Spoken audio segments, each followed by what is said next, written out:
আমার চোখের সামনে এসে ছাড়ো, খাবো না।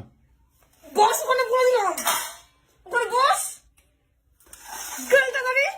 আমি খাবো না বলছি যে আমি খাবো না। আমি আমি আমি এখন হোটেলে গিয়ে খাবো। বস এখানে আমি বলে দিলাম, তুই যদি এক পা এখান থেকে বেরিয়েছিস আর এই তরকারি ফেলেছিস তোকে আজকে আমি কেটে ফেলবো বলে দিলাম।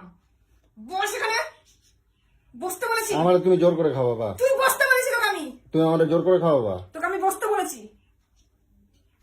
তোর এত তেজ কোথা থেকে আসে, তুই খাবার এরকম করে এটাকে ফেলে দিলি? আরে তুমি আগে এগিয়ে আসছি চোখের জন্য। এখানে বস। তুই আমার জোর করে খাওয়া বা বসে গেল নালে গলায় পড়া দিয়ে তোকে আমি খাওয়াবো আমি বলে দিলাম। দিন দিন তুই বহুত বার বেড়ে যাচ্ছিস, বহুত বার বেড়ে যাচ্ছিস তুই। আঙুল দেখাবে না কিন্তু, খবর আছে কিন্তু করে দিচ্ছি।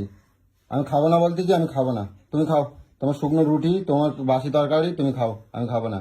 রোগে ভুগলি কেটে রাখবে। রুটি খেলে কোন জানোয়ার রুটি খেলে রোগে ভোগে রে? কে রোগে ভোগে? খবর আছে করে দিচ্ছি, গায়ে হাত দেবো। উনি বাবা, বস বস বস বলেছি কিন্তু, বস। তোমার খবর আছে, আমার খাবাচ্ছ তো, তোমার খবর আছে করে দিলাম। গেল তুই গেল।